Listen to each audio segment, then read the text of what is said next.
ನಮಸ್ಕಾರ ರೀಪ ಎಲ್ಲ ದೊಡ್ಡ ಮಂದಿಗೂ ಹೆಂಗದಿರಿ. ನಾನು ನಿಮ್ಮ ದೀಪಾ ಗೌಡ. ಇವತ್ತಿನ ದಿನ ಮಸ್ತ್ ಪೈಕಿ ಉಳ್ಳಾಗಡ್ಡಿ ಆಲೂಗಡ್ಡಿ ಸೇರಿಸಿ ಬಜ್ಜಿ ಮಾಡತ್ತನಂತ. ಹೆಂಗೆ ಮಾಡತ್ತನಂತ ನೋಡ್ಕೊಂಬರೋನು ನಡೀರಿ. ಇಲ್ಲೇ ಉದ್ಕ ಉಳ್ಳಾಗಡ್ಡಿ ಹೆಂಚಿಟ್ಕೊಂಡೇನ್ರಿ ಒಂದು 2-3 ಗಡ್ಡಿ. ಅದಕ್ಕೆ 2 ಗಡ್ಡಿ ನಾನು ಆಲೂಗಡ್ಡಿ ತೆರೆದ ಇಷ್ಟೇ ಹಾಕೊಂಡ್ಬಿಟ್ಟಿದ್ದೇನೆ ರೀ. 2 ಮಿಕ್ಸ್ ಮಾಡಿದ್ದೇನಂತ. ಇನ್ನು ಅದಕ್ಕೆ ಸ್ವಲ್ಪ ಜೀರಿಗೆ ಸೇರ್ಸಾತೇನೆ. ರುಚಿಗೆ ಎಷ್ಟು ಬೇಕಲ್ಲ ಅಷ್ಟು ಉಪ್ಪು ಸೇರಿಸಿದ್ದೇನೆ, ಖಾರ ಸೇರ್ಸಾತೇನೆ, ಮತ್ತು ಸ್ವಲ್ಪ ನೋಡ್ರಿಲ್ಲ ಅಜ್ವಾನ್ ಹಾಕತ್ತೇನೆ ರೀ. ಇನ್ನು ಫ್ರೆಶ್ ಕರಿಬೇವು ಐತ್ರಿ, ಅದನ್ನೊಂಚೂರು ಕಟ್ ಮಾಡಿ ಸೇರಿಸ್ಕೊಂಬಿಡೋಣಂತೆ. ಚಿಟಿಕೆ ಅಷ್ಟು ಅರಿಶಿನ ಸೇರ್ಸಾತೇನಂತ್ರಿ.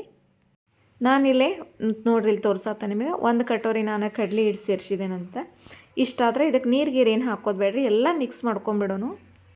ಆಲೂಗಡ್ಡೆ ಉಳ್ಳಾಗಡ್ಡಿ ಒಳಗರೆ ನೀರಿನ ಅಂಶ ಇರೋದ್ರಿಂದ ರೀ ನೀರ ಹಾಕೋದು ಬೇಡ ನೋಡ್ರಿ, ಎಲ್ಲ ಹೀರ್ಕೊಂಬಿಡತ್ತತಿ. ಇನ್ನು ಅರ್ಧ ಕಪ್ಪಿನಕ್ಕಿಂತ ಸ್ವಲ್ಪ ಕಮ್ಮಿ ರೀ ನಾ ಇಲ್ಲೇ ಸಣ್ಣ ರವೆ ಸೇರ್ಸಾತನಂತೆ. ಇನ್ನು ಅದನ್ನೂ ಇದ್ರ ಜೊತೆ ಮಿಕ್ಸ್ ಮಾಡ್ಕೊಂಬಿಡೋಣ್ರಿ. ಎಷ್ಟು ಸಾಧ್ಯಕತ್ತಲ್ರಿ ಅಷ್ಟು ಕೈಯಾಗ ನಾವು ಎಲ್ಲನೇ ಹದವಾಗಿ ನಾದ್ಕೊಂಬಿಡೋನು. ನೀರು ಹಾಕೋದ ಬೇಡ್ರಿ, ಯಾಕಂದ್ರೆ ಅಷ್ಟು ತೆಳ್ಳಗೆ ಅದ ಬಂದುಬಿಡ್ತೈತಿ. ನೋಡಿರಿ ಇಷ್ಟ ಆಯಿತು.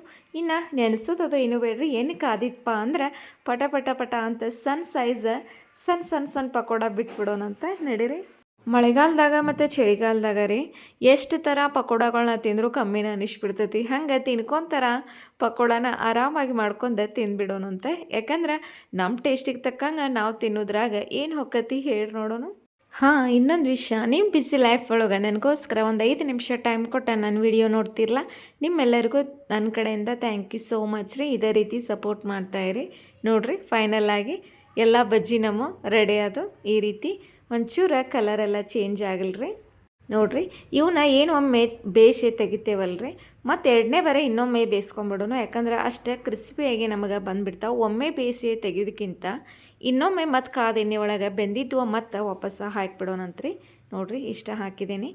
ಇನ್ನು ಒಂದು ಓಪನ್ ಮಾಡಿ ತೋರಿಸ್ತೇನೆ ರೀ. ಮಸ್ತ್ ಬೇಕಿ ನಮ್ದು ಇವತ್ತಿಂದ ಆಲೂ ಮತ್ತು ಉಳ್ಳಾಗಡ್ಡಿ ಬಜ್ಜಿ ರೆಡಿ ಆಗಿದಾವೆ. ಇಷ್ಟ ಆದ್ರೆ ಲೈಕ್, ಶೇರು, ಸಬ್ಸ್ಕ್ರೈಬ್ ಮಾಡ್ರಪ್ಪ ಚಾನಲ್ನ.